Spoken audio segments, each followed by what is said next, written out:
आज हम वर्कशीट 31 जैव प्रक्रम वाले पाठ में दिए गए कुछ प्रश्नों के हल को करेंगे।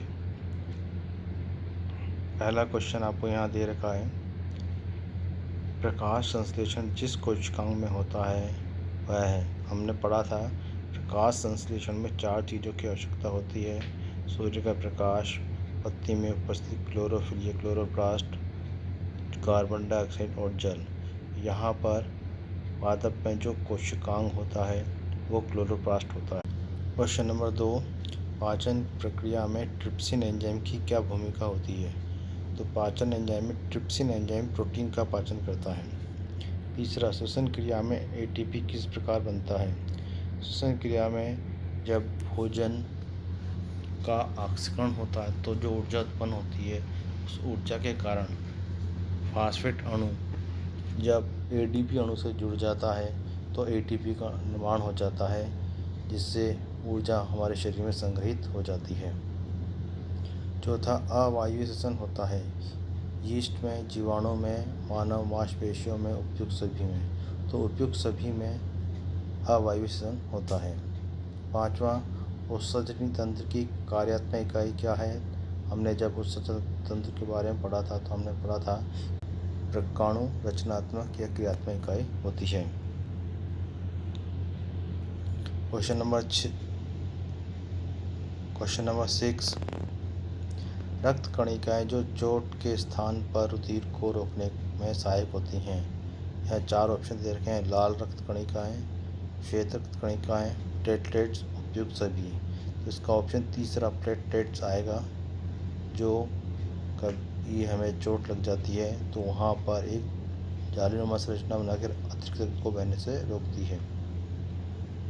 लाल रक्त कणिकाओं का कार्य ऑक्सीजन को प्रत्येक कोशिका में पहुँचाने का होता है। श्वेत रक्त कणिकाएं हमारे शरीर में सुरक्षात्मक कार्य करती हैं। वाक्य को पूर्ण कीजिए। लस्सी का रुधिर के प्लाज्मा के समान होता है। रिक्त स्थान में प्लाज्मा आ जाएगा, लेकिन यह रंगहीन दूसरे वाले रिक्त स्थान में और इसमें अल्प मात्रा में प्रोटीन होता है। 8वां क्वेश्चन, यदि किसी पौधे के जाइलम निकाल दिए जाएं तो उस पौधे का क्या होगा?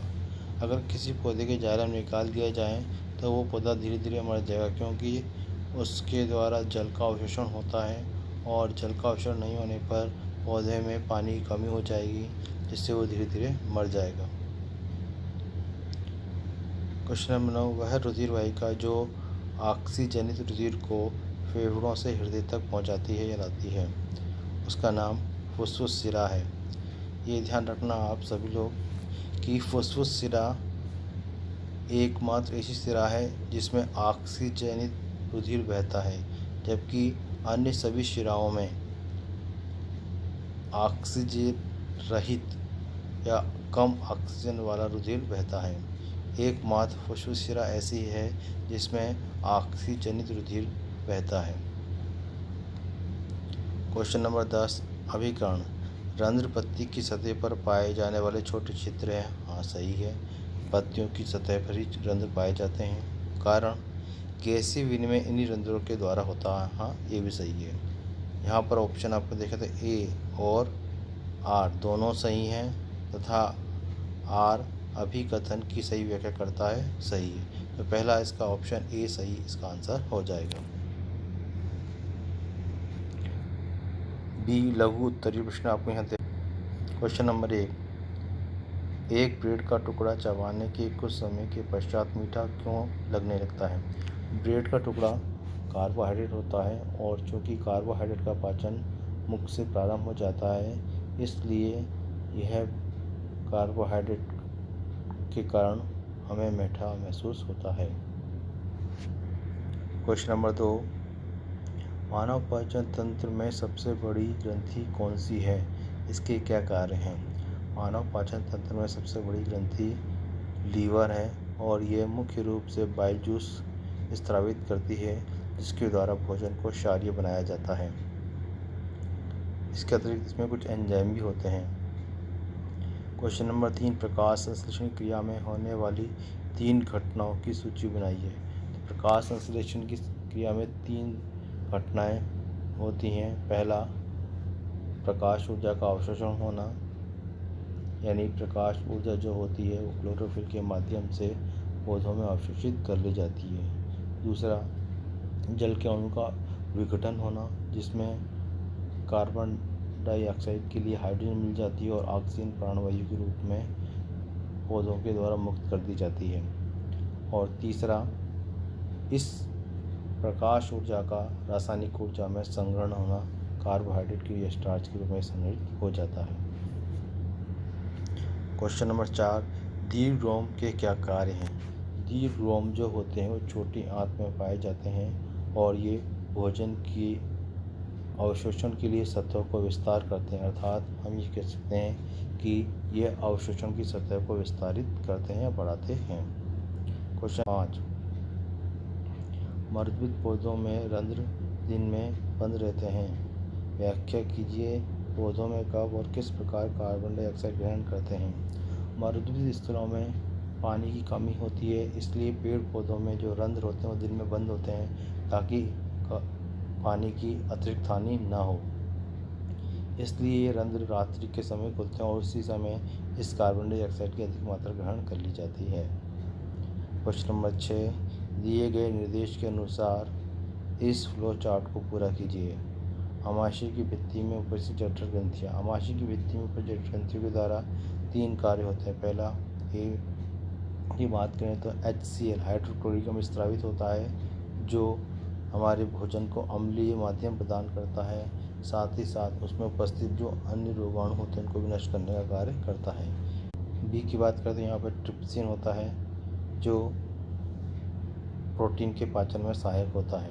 और तीसरा जो यहाँ होता है वो श्लेष्मा होता है, जो HCl के कारण हुई क्रियाओं में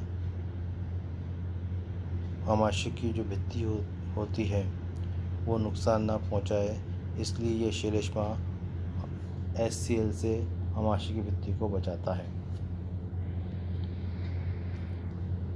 क्वेश्चन नंबर 7, मानव में दोहरा परिसंचरण से क्या आप समझते हैं? दोहरा परिसंचरण का तात्पर्य है कि जिस जीव के शरीर में हृदय में 2 बार रक्त आता हो उसे दोहरा परिसंचरण तंत्र कहते हैं। मानव में दोहरा परिसंचरण तंत्र इसलिए होता है क्योंकि इसमें रुधिर जो होता है वो हृदय से एक बार बॉडी में जाता है, पूरे शरीर में जाता है और शरीर से पुनः हृदय में आता है। दूसरी बार यहाँ से यानी हृदय से ये रुधिर फेफड़ों में जाता है और फेफड़ों से वापस जो होता है ये हृदय में आता है। इस प्रकार इसका दोहरा परिसंचरण तंत्र हो जाता है। 8वां, धमनी और शिरा में विभेद कीजिए। आपने जब वर्कशीट पढ़ी थी परिसंचरण तंत्र वाली, उसमें आपको विभेद दिए थे, आप वहाँ पढ़ सकते हैं। आप यहाँ पर बता देते हैं। धमनी जो होती है उसमें ऑक्सीजनित रुधिर बहता है, शिराओं में जो होता है ऑक्सीजनित रहित रुधिर बहता है। धमनियाँ जो होती हैं वो लचीली होती हैं, जबकि शिराएँ लचीली नहीं होती हैं। धमनियाँ शरीर की भीतरी सतह पर होती हैं, जबकि शिराएँ ऊपरी सतह पर पाई जाती हैं। धमनियों में कपाट नहीं होते यानी वाल्व नहीं होते, जबकि शिराओं में वाल्व होते हैं जो रुधिर को वापस जाने से रोकते हैं। क्वेश्चन नंबर 9, पदार्थों के ऊपरी मुखी वहन में वाष्पोत्सर्जन किस प्रकार सहायक होता है? जो बड़े बड़े पेड़ होते हैं, ऊंचे ऊंचे पेड़ होते हैं, वहाँ पर जल की पूर्ति करने के लिए एक चूषण बल कार्य करता है और इस चूषण बल को बनाने के लिए वाष्पोत्सर्जन एक महत्वपूर्ण भूमिका निभाता है। वाष्पोत्सर्जन के द्वारा पत्तियों द्वारा जल की अत्यधिक हानि होती है, जिसके कारण जल की कमी होने से पत्तियों में जल की सांद्रता कम हो जाती है और इस सांद्रता को पूरा करने के लिए जड़ों से जल और उनके साथ खनिज लवण अवशोषित होकर पत्तियों तक पहुंच जाते हैं। इस प्रकार जल का ऊपरी वहन हो जाता है या पदार्थों का ऊपरी वहन हो जाता है। क्वेश्चन नंबर 10, मानव रक्त में मूत्र निर्माण की प्रक्रिया को समझाइए। तो आपने उत्सर्जन वाली शीट में इसको पढ़ा था, आप वहाँ से इसको पूरा लिख सकते हैं। वैसे हम आपको बता दें तो मूत्र का निर्माण जो होता है वो विभिन्न चरणों में होता है। वृक्क में इसके लिए वृक्क, मूत्रवाहिनी, मूत्राशय, मूत्रमार्ग, ये 4 अंग कार्य। सी, दीर्घ उत्तरीय प्रश्न। पहला, मानव हृदय के व्यवस्थात्मक काट दृष्ट का चित्र बनाकर उस पर नामांकित कीजिए। तो आप रुधिर वाले टॉपिक में हमने हृदय का नामांकित चित्र बनाया था, उस कार्ड को आप यहाँ चित्र के रूप में बना सकते हैं और इन नामों को अंकित कर सकते हैं। फुस्फुसी धमनी, बायां आलिंद, महाशिरा, बायां नीले, महाधमनी, फुस्फुसिरा। क्वेश्चन नंबर बी, मछलियों में रुधिर परिसंचरण मानव में रुधिर परिसंचरण से भिन्न होता है, इस कथन की पुष्टि कीजिए। मानव में दोहरा परिसंचरण तंत्र होता है जबकि मछलियों में एकल परिसंचरण तंत्र होता है। यानी मछली में हृदय से केवल एक बार रुधिर प्रवाहित होता है जबकि मानव में रुधिर हृदय से 2 बार प्रवाहित होता है। क्वेश्चन नंबर 2 ए, मानव उत्सर्जन तंत्र का नामांकित बनाकर इन अंगों को अंकित कीजिए। तो मानव उत्सर्जन तंत्र वाली वर्कशीट में हमने इसमें पढ़ा था, वहाँ से आप चित्र बना के इनके नाम लिख सकते हैं। भी प्रत्येक नामांकित अंगों का एक कार्य लिखिए। कार्य की हम बात करते हैं, वृक्क जो होता है वो ब्लड को प्यूरिफाई करने का काम करता है। मूत्रवाहिनी जो होती है वो